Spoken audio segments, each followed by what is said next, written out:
For centuries, we've been told that there are hardwired differences between the male and the female brain.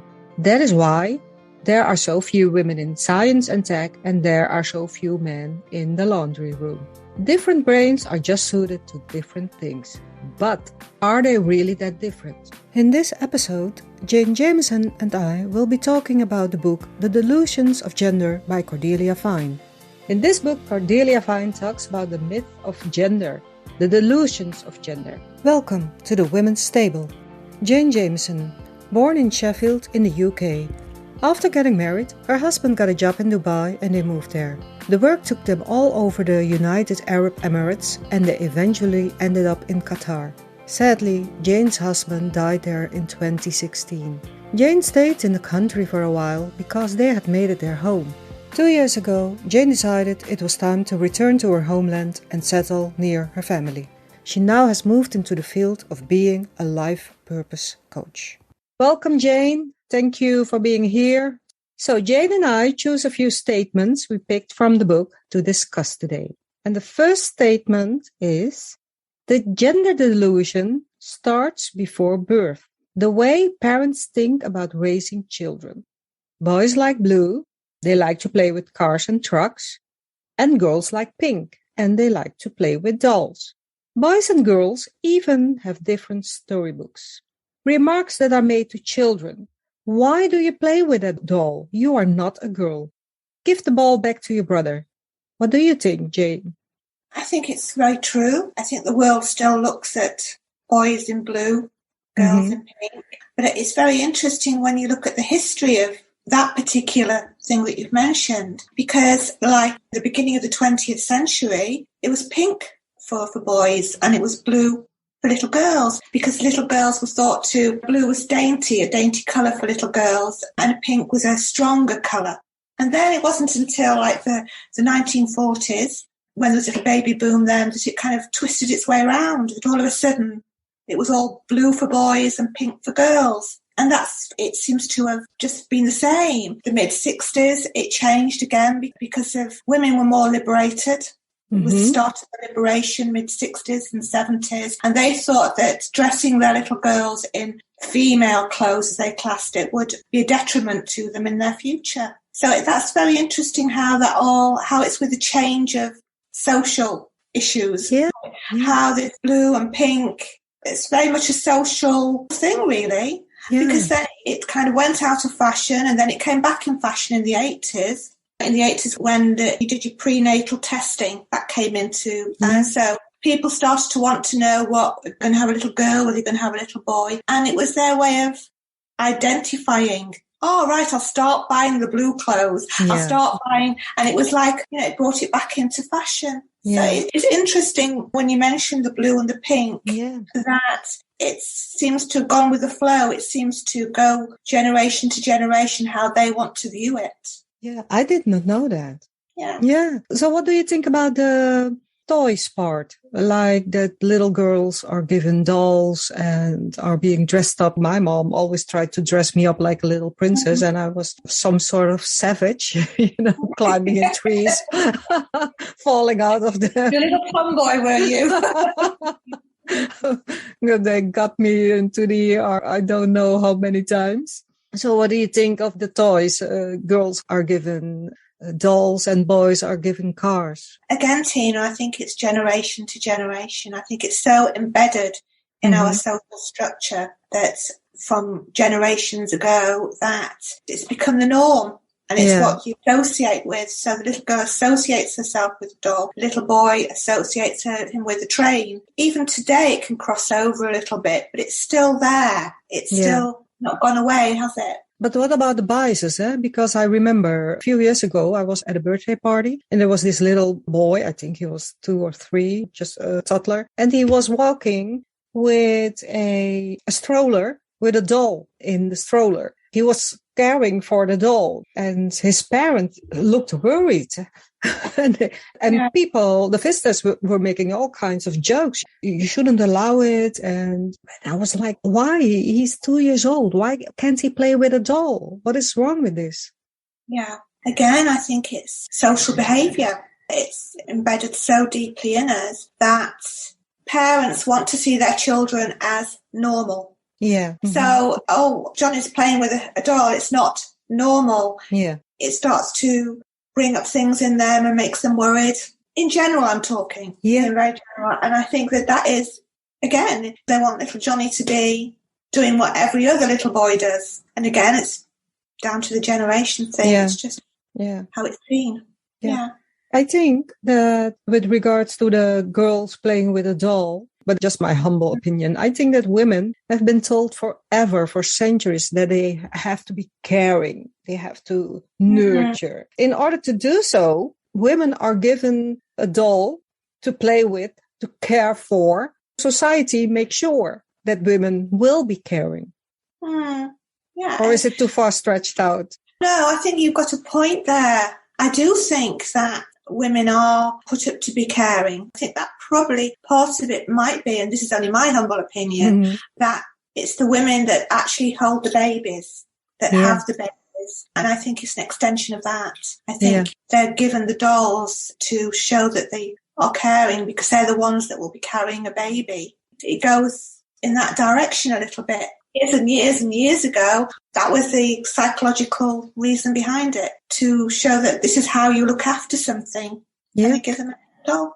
Yeah, I think so too. And boys are being taught to be tough and strong. And while playing those boyish games, they can take risks. That is how they are raised, to be playing wild and boyish games, whatever that might be. And girls are being taught to be careful and not to go wild like the boys. Don't play in the mud. That will mess up your pretty dress. Yeah.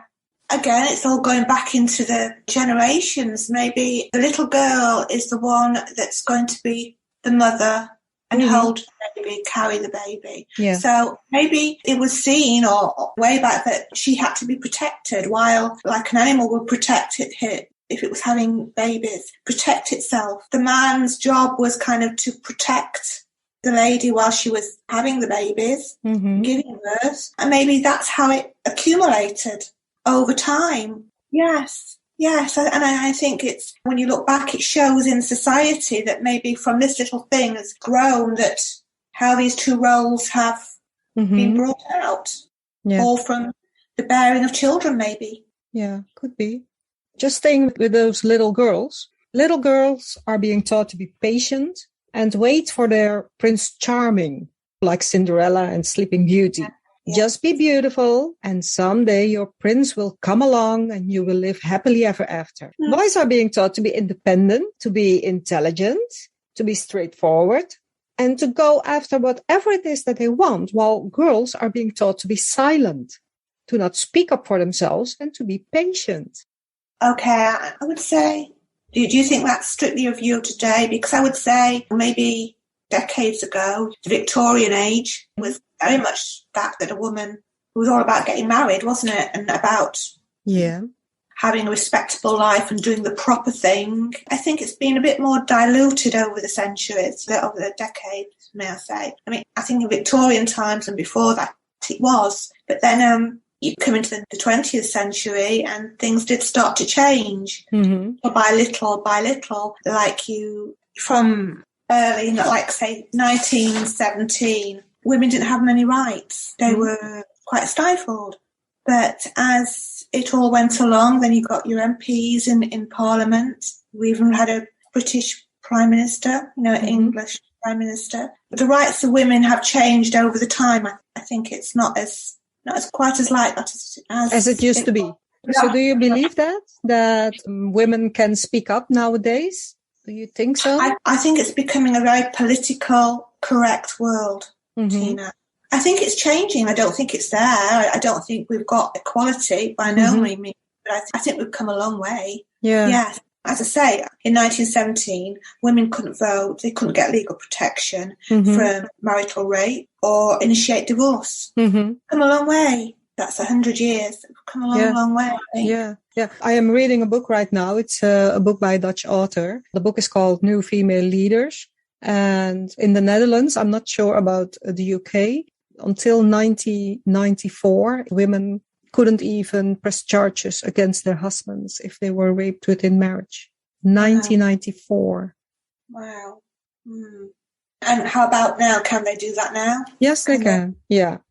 Rape is rape. But before, it was your marital duty. Yes. Your husband wanted to have it and you had to give it. Yes. You had no choice. You had no choice. And if you didn't want to give it, he could take it. Yeah. And you were actually, legally, you couldn't press charges. Wow. That's quite... Yeah. That's 94. I think it's a very slow evolution. I think it's slow. I don't think it's by any means, Tina, where it should be. Mm-mm. I do feel there's movement.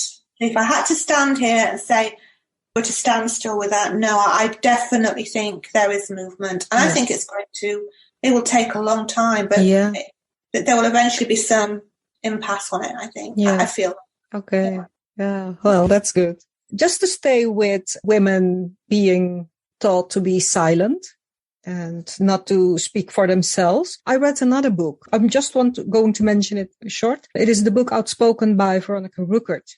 And immediately at the beginning of the book, she starts talking about Ariel, the little mermaid. Okay. Yeah, and Ariel is a rebel. She doesn't listen to her father. She's a rebel. And then she has to save Prince Eric, who's almost drowning. She saves him. And then she wants to be a human. She wants legs. And she goes to the sea witch. She asks for legs. She only has to make just one little tiny sacrifice. She has to give up her voice. Right. And at one point, she asks the sea witch, but if I give my voice, what will I have left? And then the sea witch says, well, you're a pretty girl. You have a beautiful body. Don't underestimate the power of your looks. For me, in other words, why would a girl need a voice if she has a beautiful body and a pretty face? The reason why I mention the fairy tales is because I think we women and little girls, and I think it starts with being a little girl, I think that we are being taught, just be beautiful. Look at how much attention women give to their appearance. Yeah. I think every single woman I have ever met, she's always on a diet. Yeah. We always want to lose weight. We always want to look pretty. The thing Veronica found the most disturbing was the fact that Ariel did give up her voice. She chose to give up her voice for the love of a man. Mm. And aren't we all waiting for Prince Charming? Aren't we all? I mean, I do read the books, the chiclets. I watch the movies where this man is treating all women horrible, but then he meets Jane and then he falls in love and everything because you are different. When I'm talking about the fairy tales, it's like we are being taught from the beginning that we have to be beautiful and we have to be quiet and we have to wait for Prince Charming and he will take care of us. I think that there's a mixture here. I do believe that it starts at home. Little girl wanting to pretty, it starts at home. And that could be a lot to be being told that she is pretty. Her parents are loving her and caring for her and throwing a lot of love on her and saying what a pretty little girl you are to make her feel better. And then she's growing up and then she's mixing with school friends and then she's mixing with adults. And then you've got the mass media. The mass media advertising and what you should wear, how you should wear it, how you should wear your makeup. And I think this is just you're surrounded by it all. So you either, some girls don't accept it, but some accept it or they go with it. I'll be honest with you, Tina, I am astonished at how young little girls are growing up these days. Yeah. Even wearing false eyelashes. Yeah. I'm totally quite shocked by it, to be quite honest. They really are growing up quick. Yeah. Really. Yeah. And it seems to be trends. And the trend is the fashion. The fashion is the media, all provoked by the media. Yeah. So it's kind of a circle. Yeah. But if you look at social media, Instagram, with the female influencers, and then everything is about their looks. So they are pretty, they wear beautiful dresses, they wear bikinis, they have wonderful bodies. That's all fine. But then they have little girls. And then they pose with our girls in exact the same outfit. And it's like little me. And and the little me is wearing makeup and lipstick.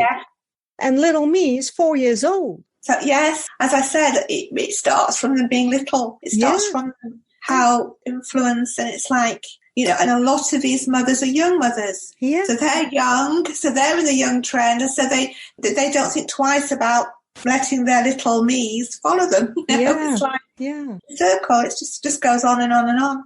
Yeah. On the other hand, if you are being taught that you have to be silent and be patient, if you get this message when you're a little girl, looking at myself, listening to my girlfriends, how many times at the work floor, in the home, how many times do you not think to yourself, okay, I'm not gonna respond to this. Never mind. It's not worth it. Bygones. While the other person, whether it is a coworker or your partner or your husband, gets to have the last say. I do it also. I also do it with my husband. Something happens, he says something, and I'm like, okay, forget it. Never mind, I'm not going to respond. Why am I doing that? Tina, can I just recap on that? You mean to say, as a woman, you're quiet? Yeah. You mean you're quiet when it's a co-worker is a man? Is that what you're saying? Yes, absolutely. So you feel, I suppose, Tina, that's an interesting fact. Maybe you just, I've done that just for a quiet life. Yeah. Because you feel, I don't know, Tina. I think that can be, maybe it can be because you do feel that he is the dominant one and he should have his say more. Maybe that's ingrained in us that we should do that from being a child. Or it could be that you just feel, at times, as a small percentage, that you just feel you want to let them have the say, and you don't feel you want to contribute. You don't feel. Yeah. It's an interesting thing to note. Yeah. Okay. Do you think there is a significant difference between parents raising a boy and parents raising a girl? Yes. Yeah? Yes. That might be the wrong answer, but I think that even if somebody said no, there is a subconscious way that you handle a little boy to the way you handle a little girl. You might make allowances for the little girl in a different way to what you make allowances for the little boy. Yeah. And I think that's not going to really change unless we change our whole frame of mind. Yeah. I think there was a part in the book that we read about treating the little boy and the little girl and how they would start off doing it equal. Yeah. But they just couldn't. No. So, as I say, in a yes and no situation, I would say definitely yes. Yeah. And even if you feel you're not doing it, you would be doing it in a subconscious kind of way because they're two little different beings. Yeah. So what do you think is the biggest difference in raising a girl and a boy? Do you think parents are more careful with girls? That boys get more freedom? Yes. Yeah? Yes. I would agree with you there. And you know what, Tina, on reflection, when I'm thinking about that, I think it all comes down to this thing about little girls will grow up maybe to have babies. That caring thing that before it's even all started. Yeah. For instance, like a father will kind of be a bit suspicious of the boyfriend coming along. But maybe that is because it's all going to be part of their future, the grandchildren, the whole, he can see everything happening. And the little girl but maybe is seen as having to be protected. Yeah. Because she's bearing everything. She'll be carrying the future. Yeah. I think that's got a little bit to do with how it reflects on little boy and a little girl. Yeah. Yeah. The other day I was talking to this woman and she said that when she was a teenager, she was about 16 years old, her parents got into a huge argument because she has a brother and her mother wanted her, when she went out in the evening, her mother wanted her home early and her brother could go out and come home whenever he could. But didn't matter how late he came home. She had to be home around 10 or 11. And her dad was like, well, that's ridiculous. If he can go out and come home whenever he wants, she can do the same. Right. And she said, well, I got it because my dad was like, we have to treat them equally. And my mom was like, yes, but she is a girl. If she is out there late at night, she could be in danger. Because her mother wanted to protect her. And now she's in the same position with her two kids. And she doesn't know what to do. Yes. Yes. I can understand that. It's a difficult one, and I just think they've gone through things, and maybe they've learnt the lessons from things, and so you want to protect. Yeah. It's all that as well. It's all the parents' experiences thrown into how they bring them up, isn't it? So they've had all these experiences. It's not just... So they'll throw it into how they try and bring up the children. And I think that's a factor, that's a big factor with families, that they throw their own experiences in there as well. But also, you're so right, Tina, the little girl people want to be more protective of her than the boy. Yeah. He's expected to be stronger. He's the one that will have to protect his little wife one day. And so he's got to get used to that. I suppose psychologically, they're trying to build a pattern there. Or they're trying to build a pattern that's going through all the generations, that it's all about purpose that a little boy has on this earth and the purpose that a little girl has on the earth. If you had to put it basically, Tina, they both play a part in reproducing the next generation, but they have different roles in that.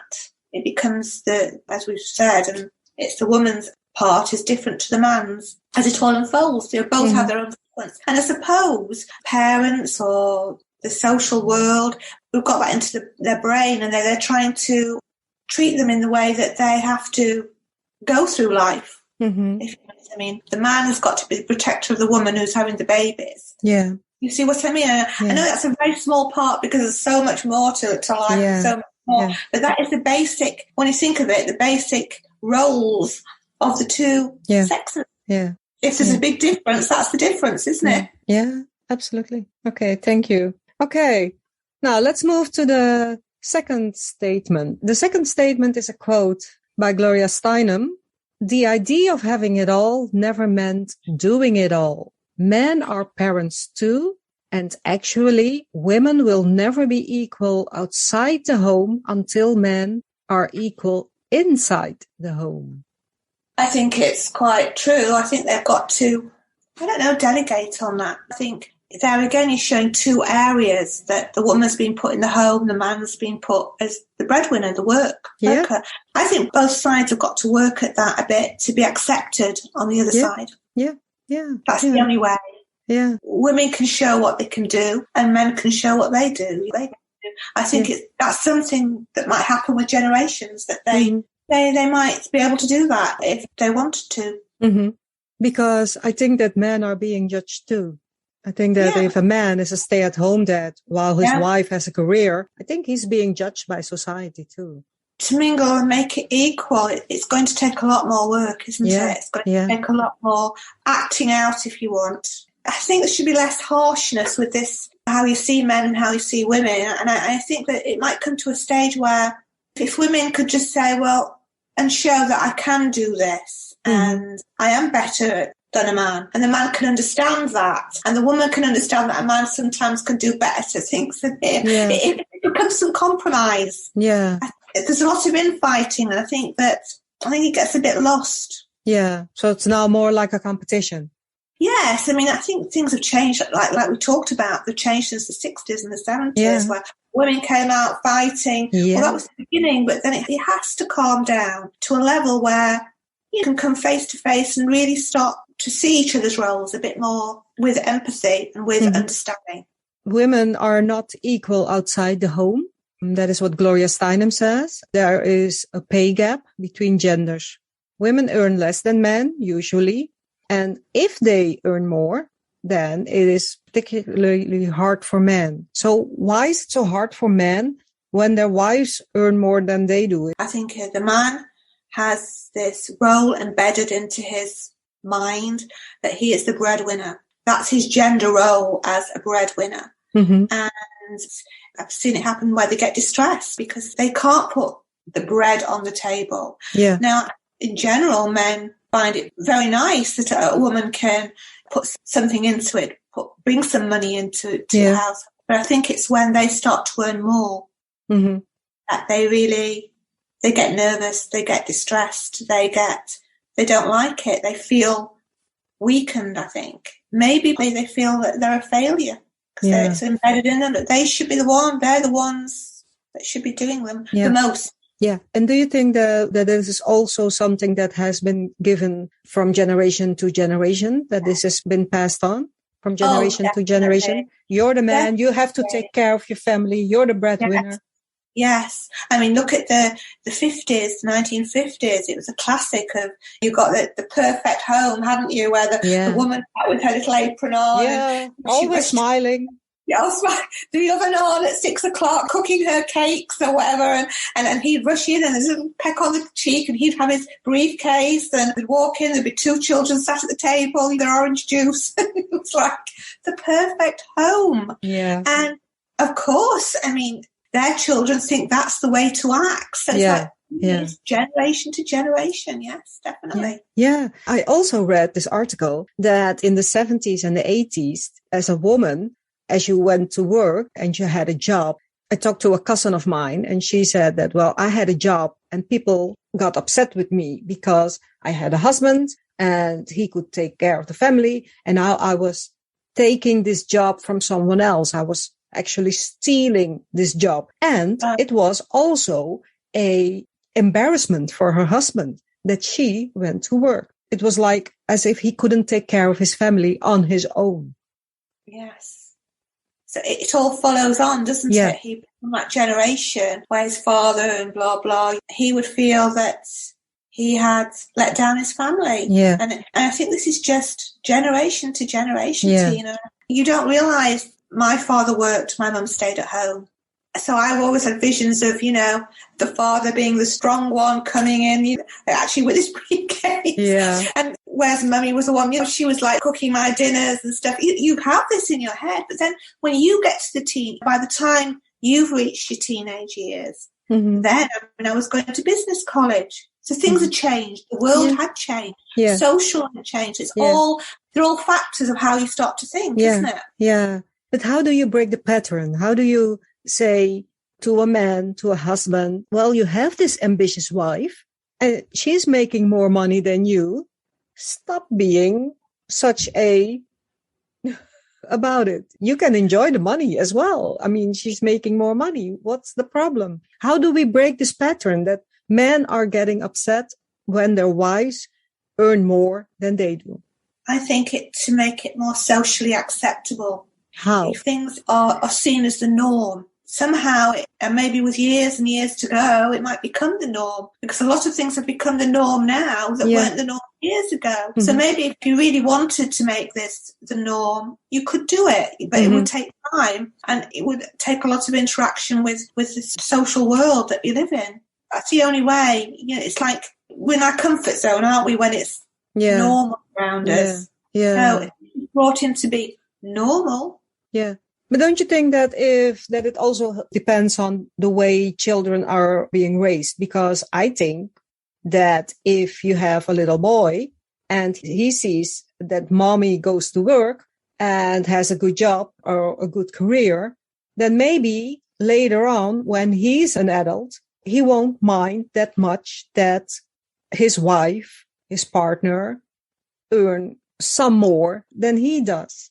Isn't that the way maybe to change things? Definitely. That's the root of it. I would definitely say that, Tina. Yeah. I think all this does come down to the family. Yeah. The family unit, because that's where the child starts to learn, right? Before it's even made friends with anybody. Yeah. That's the root of it. That's where it observes and it takes in things that are happening. Yeah. Because when you say, Tina, how many times have you, as an adult, you've said, well, our parents used to do that when I was little. You know, you remember their ways and little things like that. Then you incorporate into your life, don't you? Because it happened to you. Yeah. I also read that when men come from a progressive family, a modern family, and they have a mom with a career, a mom with a job, they are more likely when they have a top position within a company to promote a woman to a better position. And they accept it more when his wife wants to have a career or a job than a man who comes from a conservative family and he had a stay-at-home mom. This guy will more likely not be giving a woman a promotion. to a better position within the company. And he probably will not like it either if he has a wife that wants to have a job. Totally agree, Tina. We're going over the ground that we'd already talked about. You're so influenced by your parents' roles that you will subconsciously or consciously imitate it. I truly believe that. I've seen that happen many times. Yeah. Because go back to your childhood. Yeah. So you trying to carry that on, aren't you? Yeah. Definitely. Yeah. So it starts with the kids. It starts with the family. Starts with the children. Yeah. Starts with that little nucleus of the family and the children and the world that they see when they're younger, how they're affected by it. Yeah. Yeah. The other day I had a talk with a female coach, and she told me that femicide, violence against women, just because they're women, femicide and domestic violence increases when women earn more than their husbands. So that's a big issue. It's a big thing. It is definitely. Yeah. If that sparks it and that's a trigger, that man is triggering his past, really. He's triggering what's happened to him. It's all coming out because in his mind, he's prejudged it as wrong. Yeah. He does not accept it because it wasn't what he saw when he was younger. He went through, he has experienced, and it's something he's made his mind up about. Yeah. He's judging. Yeah. So it would be nice if this was brought in as a normality, which, as you said, could start with how we raise children, how the family unit is, how the family unit works. Yeah. Absolutely. Thank you, Jayne. Thank you. So let's move on to the third statement. What do you feel has influenced gender socialization the most? Family, education, peer groups, or mass media and society? You go first. I think I like this because this is really brings it all out in the open of the issue, really. Definitely go for family. Yeah. Would definitely, as we've just discussed, definitely go for family because it all starts there.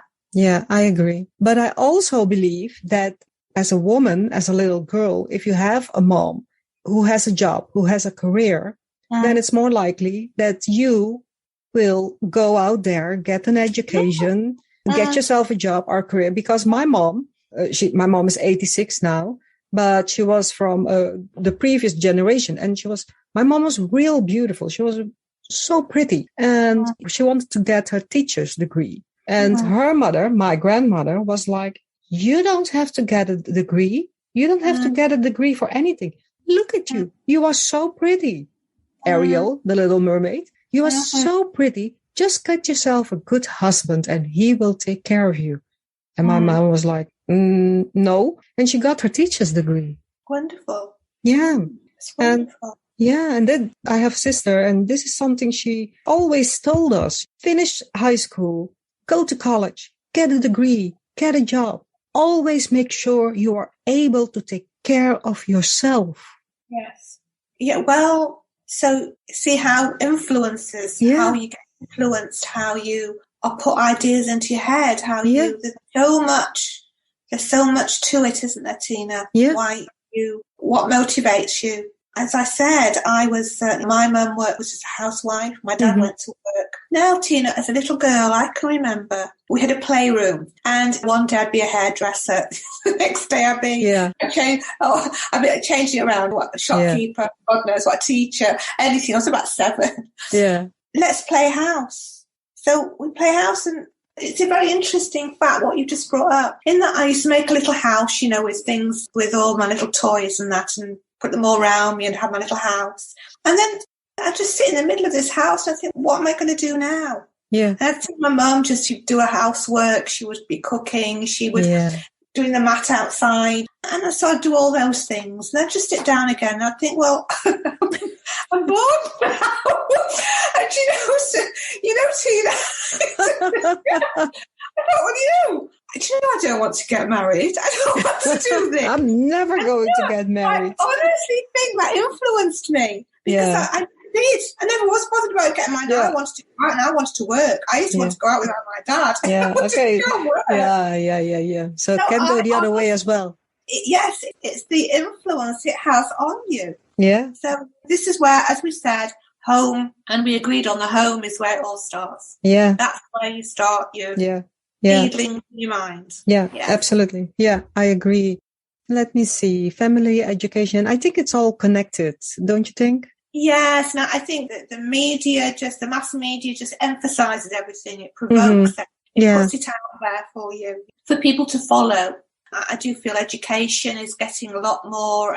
I think that's growing in its own way as well. And it has a lot more to offer you now. There's a lot more out there. So I think that is a good thing. Yeah. But all these, as you say, are interlinked, aren't they? Yeah. Society. Yeah, I agree. Yeah. Okay. We'll move on to the last statement, Jayne. Time flies when you're having fun. Yeah, it does. Oh, it does, Tina. Okay.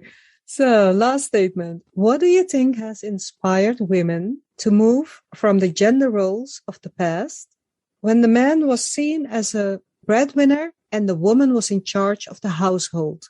How do you see the role of women in society to have evolved in 20 years? How do I see the women now in 20 years? How they've progressed? Yeah. I think there will be progress. At the same time, I would say slow progress, but there will move forward. I mean, if you look at how the world stands now, a year ago, women in Saudi Arabia couldn't drive their cars there. Yeah. So, and that was a major thing when it happened, because no one ever thought that would happen. So it gives you hope that if things like that, there will be more progress made. And I think, I couldn't say where we'll be. Hopefully, Tina, there'll be more understanding between a man and a woman and their roles. Yeah. I mean, that they understand each other better. Yeah. Hopefully. Yeah, I hope so too. I also think that women are now able to go to school, to have an education, to have a job or a career. So my grandparents were married for 60 years, but my grandmother has never worked a day in her life. Women of today, at least in some countries, let's keep it to the UK and the Netherlands where I live. Yeah. Women today, we have the opportunity to go to school, to have an education and to get a job or have a career. So when you are with your husband or with your partner and you think, well, I don't feel like putting up with this crap, I'm getting a divorce because I have my own money. I can take care of myself. This is one of the main reasons for women that has inspired women to move away from those traditional roles, to stay home. The opportunities, And I think technology, Tina, has moved on and it's opened up a whole other world for everybody. Helped the woman's cause as well. She can do her work at home while she's looking after children. She opened it's gone on a notch, hasn't it, since it's made it a lot easier. Women are finding their feet and their power, but it's breaking up.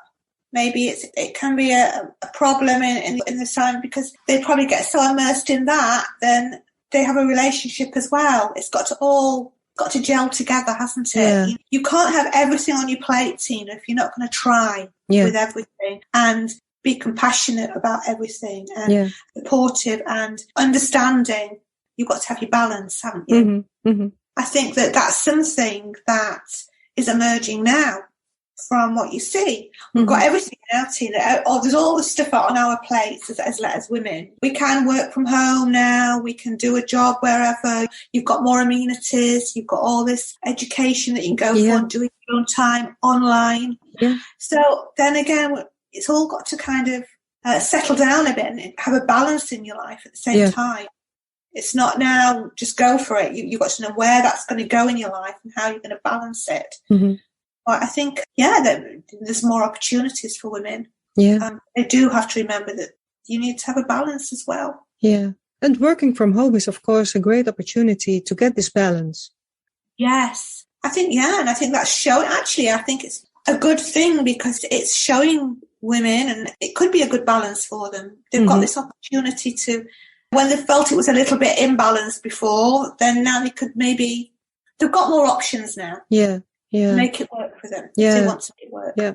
Another thing that has inspired women to move from the traditional gender role to their part of today, to present day, is that women have been oppressed, of course, for centuries. I mean, since the early 1900s, that it isn't that long that we got our voting rights. Yeah. And I think that at one point that women were fed up with the oppressor, with patriarchy. What the hell? Because I'm a woman? I mean, till the 50s, the 60s, if you had a job and you got married, the day you got married, you got fired because you had to stay home and take care of your husband and your family. And if you were an essential worker, your salary was paid to your husband. So I think that women fought for our rights, some of the rights we enjoy today. And I think that women got fed up like we want the same rights as men. Yes. I think that is also a huge inspiration to move forward, to move away from the traditional role to the modern role she fulfills today. Yes. Well, you can look back in history. There was the suffragettes. Yeah. I've been watching a weekly program. It's a series, a very old series actually, and it's all set back in. It starts off in the suffragettes, and it's about a family living in London, well-to-do family, set at the turn of the century. It's fascinating because you're seeing this family go through history and how they gradually change, and how the fashion changes, and how their world changes. The World War comes, the First World War starts, and you can actually see it on screen how all the influences that changed, how, for instance, in this first world, the suffragettes come along and they're chaining themselves and they're out to fight. So women start feeling, wow, look at these women, what they can do. You follow, do it, see it. And so you can sense the difference now in all the women. And then there's like the First World War comes along and women can go and be bus conductors on the buses. So you can see it's gradual change. Yeah. And how everybody, the war, I think the war's changed. Or because the genders, whereas, our queen, she was a driver, she drove trucks in the war. It kind of like, I think it changed things. I think it changed that we all had to work towards this one goal. Yeah. So males and females had to do similar jobs. Yeah. There's all this effect on us, isn't there, Tina? Yeah. Yeah. I think so too. Yeah. So where do you think women will be in 20 years? I think we'll be stronger, have a stronger position, Tina. I think it's only got to go one way. I think if you look at the past, each generation's got stronger. Each generation, women have put out their voice, and each generation their own little way. Yeah. And it's all been like baby steps. And I think there'll be a few more baby steps. And I think women will be stronger. Yeah. And I think it will evolve, yes, because I think they're going that way now. Yeah, I completely agree. The other day, I did a podcast with Ruth Sinclair. She's an author. She wrote a book, Sexy Leadership. And she told me, and I would like to end with her quote. She said, men and women are not the same. Neither do we women claim to be. We women are different than men. For starters, she says, we have a different body. We are absolutely nothing alike, but we are equal. We are not the same, but we are equal. And I must say, I love this statement. Well, I think it's very clear cut. Yeah. I think it's wonderful. Yes, I think that's putting it in a nutshell, because we are very different, how we're made and everything like that. We are different, but we're equal. Yes. But I think that equality should come not by revolution. Mm-hmm. I think that equality should come through an understanding. We've come so far now. We're in the future now. And I think it should become by an understanding between the female and the male. We're kind of on that course now. I think it's changed. Yeah. We've done all the groundwork, and now it's going to be done in a different way, I think. Yeah. So you're quite optimistic. Oh, I am.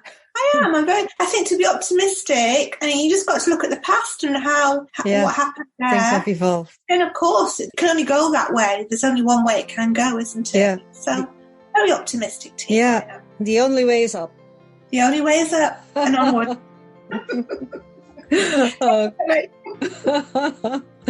Okay. Jayne, thank you. Thank you for having this talk with me today. It's been wonderful, Tina. I've really enjoyed it. Yeah. And it's quite a fascinating subject, which is very relevant to our world. It's very, very interesting. Yeah, absolutely. I agree. I appreciate you showing up. I hope a lot of women will be inspired by our talk and see the gender delusions for what they are. And not only women, also men. I call out to men because we women need men to change things to make a difference. We need everyone to make a difference and move to gender inclusion. And when I say inclusion, I mean inclusion for everyone, because today we talked about female and male and men and women. But of course, there are more than two sexes nowadays. So when I say inclusion, I mean inclusion for everyone and not just for men and women. I just wanted to be clear on that. Yes, I agree with you, Tina. That's a very nice statement that you made. Yeah, okay. Thanks again, Jayne. Thank you.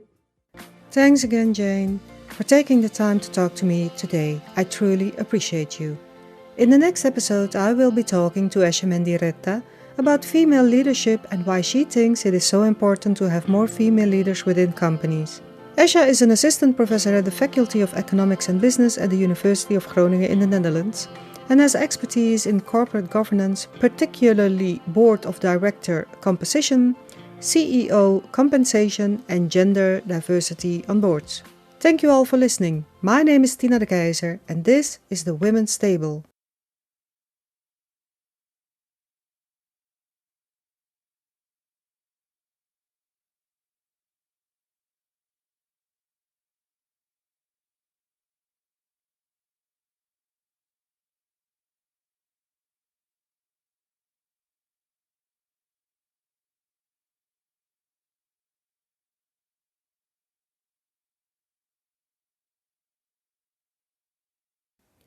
Thanks again, Jayne, for taking the time to talk to me today. I truly appreciate you. In the next episode, I will be talking to Esha Mendiretta about female leadership and why she thinks it is so important to have more female leaders within companies. Esha is an assistant professor at the Faculty of Economics and Business at the University of Groningen in the Netherlands and has expertise in corporate governance, particularly board of director composition, CEO compensation and gender diversity on boards. Thank you all for listening. My name is Tina de Keyzer and this is the Women's Table.